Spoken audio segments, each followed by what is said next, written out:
41 பேர் செத்து கிடக்காங்க. ஓடி வந்துட்டு திருச்சியில் தங்காம ஒரே ஓட்டமா மெட்ராஸுக்கு வந்துட்டு அது பிறகு பக்கமே போகாம கையில ரூபா இருக்குன்னு சொல்லி நான் நிதி கொடுக்கறேன், எல்லாம் என்னே பார்க்க வாங்க. எங்கேயும் துஷ்டி கேட்க போறவன், இளவு கேட்க போறவன் அந்த வீட்டுல போய் தான் கேட்பானே தவிர அந்த துஷ்டி வீட்டுக்காரன் இளவு வீட்டுக்காரன என் வீட்டுக்கு வாரா இளவு கேட்கிறேன்னு தமிழ்நாடு சரித்திரத்திலேயே யாரும் செய்யாத பித்தலாட்டத்தனம்.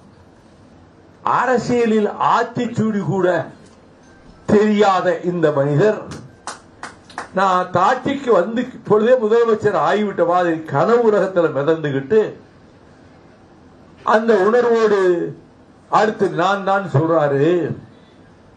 காகித கப்பலில் கடல் தாண்ட முனைகிறார், ஆகாய வெளியில் கோட்டை கட்டுகிறார்.